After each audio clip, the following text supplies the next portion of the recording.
Welcome back to Spiritually Speaking Podcast.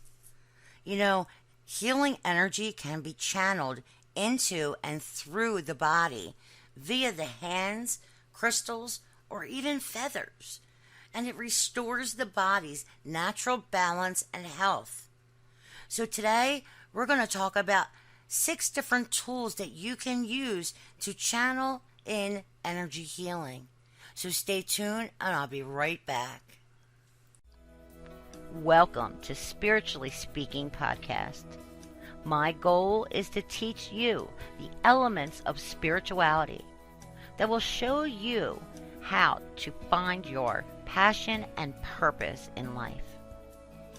I'm your host, Lisa Maria, so join me in another session of Spiritually Speaking. Welcome back. This is Lisa Maria, your host of Spiritually Speaking Podcast. And today we are talking about how you can use 6 different tools to channel energy and also to understand energy channeling as a whole. Because healing energy can be channeled into and through the body using the hands, crystals, feathers, and some other things. And it restores the body's natural balance and health. From the dawn of time to the new age, healing and balance have been the focus of many religions and therapies. Spiritual healing, a belief in a higher power's ability to heal us, or indeed in the body's ability to heal itself, has been employed a great deal longer than modern medicine, with its reliance on chemicals and surgery. So basically, we rely on our higher power to heal us and bring us back into homeostasis, which is balanced and aligned with our true self. Sensitive energy fields have many holistic healers believing that the capacity of the body to heal itself or be healed depends on changes being made to the energy fields in and around us. The ways in which this healing energy is channeled may differ widely, but most methods of spiritual healing focus on harnessing energy to bring about healing of the body. Sound, color, crystals, feathers, and totem animals, as well as the simplest tool of all, the healer's hands, all have the ability to channel healing energy. Energy can be channeled into the body from a variety of sources to balance and heal the mind, body, and spirit. So, how is healing energy channeled? In almost every system of channeled healing, a tool such as a crystal is used to access the healing energy. Often, this channeling relies on the tool used to focus the energy, having particular qualities through which the healing energy can be accessed. Now, don't get me wrong, the hands are also a tool, and they may be used to conduct healing energy into the body. And what happens is you're focusing on the light from your higher source, and you're focusing on that flowing through your hands, which is well known as Reiki healing as well. Energy healing, Reiki healing, very similar things. It depends on the tools that you're using, and Reiki is hands-on healing. So remember, whenever using your hands to channel energy, you always want to use the universe's light. You don't want to drain your own energy. So you always want to make sure you're focusing on that ray of light coming into your hands and then going into the person that you're healing. Because again, if you use your own energy, you are going to drain the crap out of yourself. And then you're going to feel like shit instead. Okay? So always make sure, if you are using hands-on healing, that you are allowing the universal light, the universal golden light, or the white light of the Holy Spirit to flow through you and through your hands and into the person. And then once that light is gone, you stop seeing the light flowing into your hands. That is the clue that the healing is complete in that area of the body. Hands-on healing is used in the belief that the healer's hands act as a conduit for healing energy to be passed directly to the patient's body and spirit. Some healers will not use physical touch, however, but instead transmit the healing power through the patient's aura. They still use their hands as a tool, but what is known as aura healing is the healer's hands work at about 4 inches above the patient's body and restore their energy field. With that said, I'm going to give you some types of channeled healing, like tools, okay? Because from culture to culture, the exact nature of healing methods vary. However, most forms of healing work on the same principle: channeling energy into the body. 1. North American medicine wheels. The medicine wheel represents the circle of life and is regarded as a powerful healing tool by Native American Indians. They use compass directions. A medicine wheel incorporates the directions north, south, east, and west, to which its maker attributes different meanings such as healing, passion, and power. For each direction, an animal totem is chosen and an amulet is placed in that direction. Once the wheel is finished, its maker prays to it, asking for healing and change, then leaves promising to make another medicine wheel. Medicine wheels are made as offerings by Native Americans for healing purposes. Tibetan healing. The ancient singing bowls of Tibet are one of the earliest examples of sound healing. They arrived in Tibet from India in the 6th century BC. Healing the chakras traditionally uses singing bowls, and singing bowls are used to aid meditation, but are also used in healing, as it was discovered that the rich sounds that they produce have healing effects on all of the chakras. The energy centers of the body are the chakras. And the use of the Tibetan prayer wheel also have a long tradition in healing, consisting of a container packed with copies of the mantra Om Mani Padme Hum. Now, excuse me if I'm saying this wrong or mispronouncing anything. Okay, so that again is Om Mani Padme Hum, and I'm sure you can find it on YouTube or Google, anywhere, if you wanted to use that mantra. Okay, but what happens is they pack these copies of this mantra and they wind them around an axle and mount them on a handle, and it's spun around to release the blessings. That's pretty cool, right? Next is sacred healing feathers. Native American Indian healers use feathers in a variety of ways to promote healing. In many cases, a healer chants through the feather that is placed on a patient's body to bring about healing. Different types of feathers are selected for use depending on the patient's condition. It could be turkey feathers, for example, that are used in the healing of digestive orders. And then we go back to Reiki. I was just talking about Reiki. Reiki is an ancient Japanese healing art that focuses on restoring a disrupted flow of energy within a person's chakras. The name comes from Rei, R-E-I, meaning spiritual consciousness, and Ki, K-I, meaning universal life force.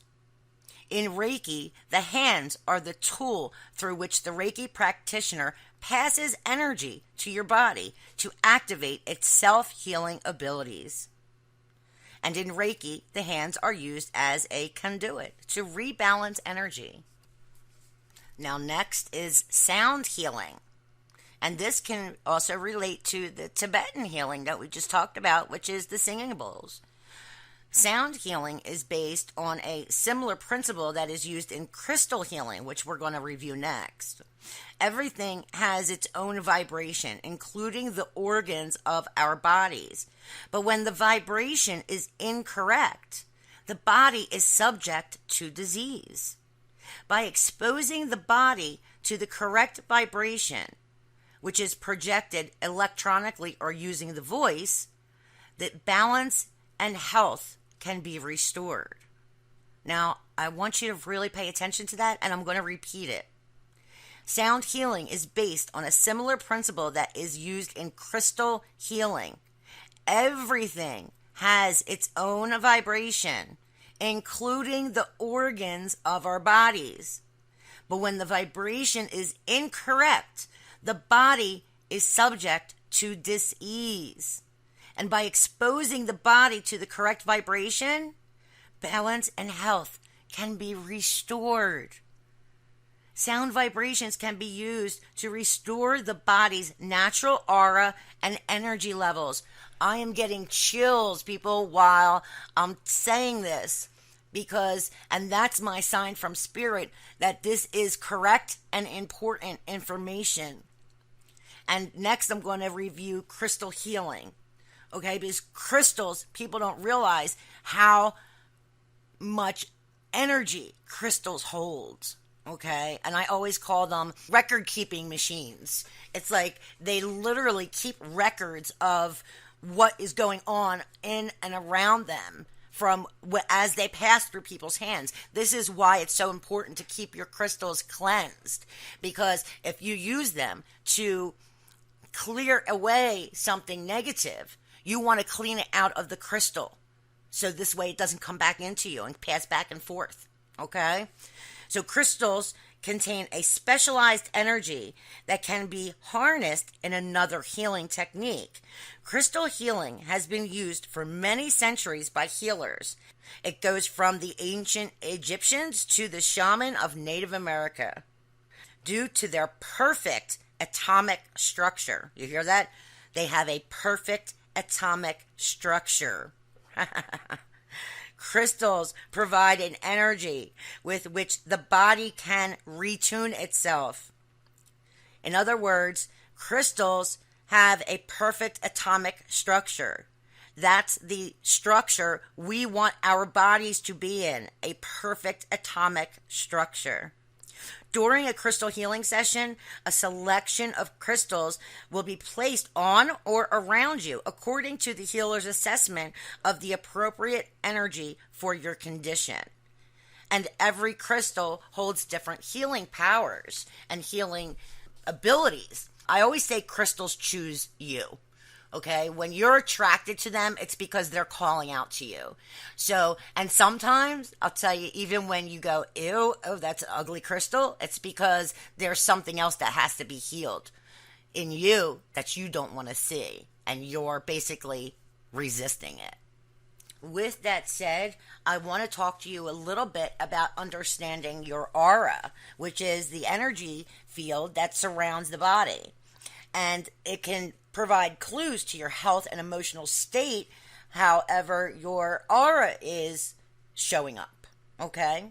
Because the aura of the human body is described as an egg-shaped field of light and color caused by energy vibrations. Now remember what I was just saying about the energetic vibrations surrounding you.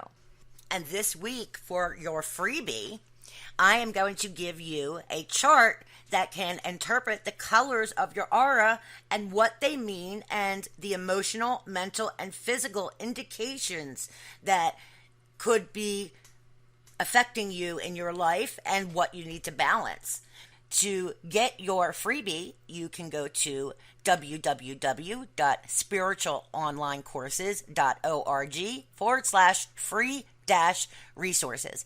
And again, all the links will be in the show notes. So let's start by understanding your aura and what it is. The aura is an energy field that encompasses the body. It's described by healers and clairvoyants as an egg-shaped area of light and color that extends beyond the skin. Auras are thought to be caused by the vibrations that surround every material object. The energy from non living objects, unlike living things, is fixed and unchanging. So, in other words, anything that is non living, a table, a lamp, anything that doesn't breathe, okay, the energy is fixed on that specific object. Oh, I'm also going to give you a little exercise so you can learn how to see your own aura. It's really cool. I've done it before in the past, and it's really cool. And if you really focus, you can see it. Okay? The human aura is both an energy field and a reflection of the body's subtle life force. These energies are affected by your lifestyle and your environment. Your aura reflects your health, your character, your physical and psychological well-being. It also acts as an indicator of disease long before the onset of symptoms. And to the trained eye, a human aura appears blue, but a type of imaging called Kirlian photography reveals many colors. Kirlian photography is an aura photograph, and it's a type of photography that has a technique that makes use of the body's interaction with voltage corona discharges to produce changes in a color film. I'm going to put up a couple pictures of Kirlian photography on the website as well so you can see what it looks like. Kirlian photography is a recognized scientific photographic process discovered in the 1930s by a Russian with a name that I cannot pronounce, and his wife Valentina. Following in the wake of the Kirlian process is a development called aura imaging photography.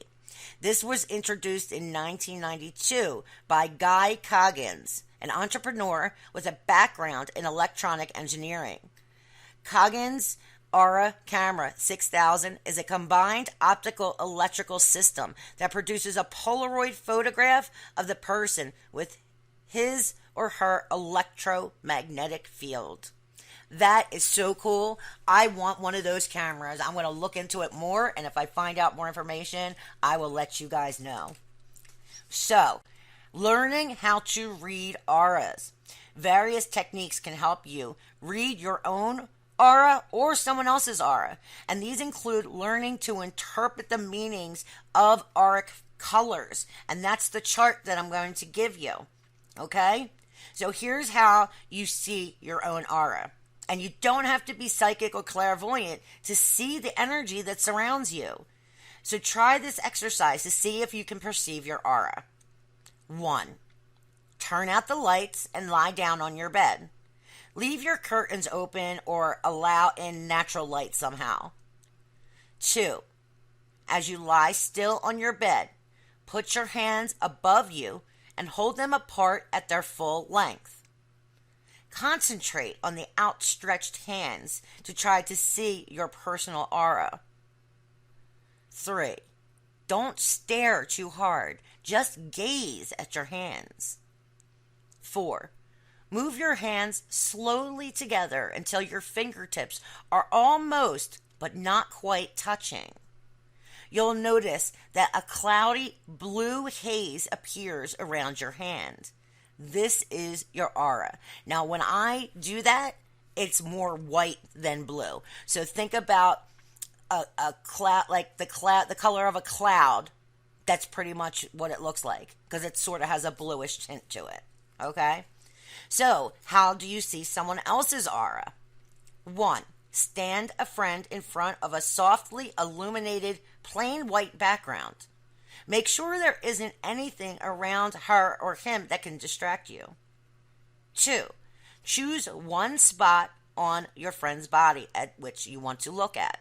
The center of the forehead is the best, and this is the location of the brow chakra, otherwise known as the third eye. 3. You'll need to focus on this spot for at least 60 seconds. After another 30 seconds, attempt to analyze your friend's surroundings with your peripheral vision while still concentrating on the same spot on their body. Try not to look away or let your mind be distracted. 4. By this time, you should see that the background behind your friend is brighter and has different colors from the wall against which they're standing. And this is your own perception of your friend's aura. Pretty cool. Now, again, I have done these. I never did somebody else. I did my own hands and my arm, and it's really cool when you could see your own aura. And again, it helps you see where you're at emotionally and mentally and physically. So I hope you enjoyed this podcast about reading auras and types of channeling. And don't forget to go get your freebie at www.spiritualonlinecourses.org/free-resources. And you can get your interpretation chart of the colors of your aura and see where you can start healing. And maybe you could start using some crystals too. And that will help you get to where you want to be. So again, I hope you enjoyed this podcast. This is Lisa Maria, your host, and I will talk to you in the next podcast. Namaste. Are you looking for guidance in your life? Are you trying to figure out what your next step is? Book a psychic reading with psychic medium and spiritual teacher Lisa Maria, who offers personal readings along with discounted home parties and events. Readings are available online or in person. For more information, visit www.lisamaria.com. That's www.lisamaria.com. Or you can contact Lisa directly at readingrequest@lifeu.me. That is readingrequest@lifeyou.me. Start changing your life today.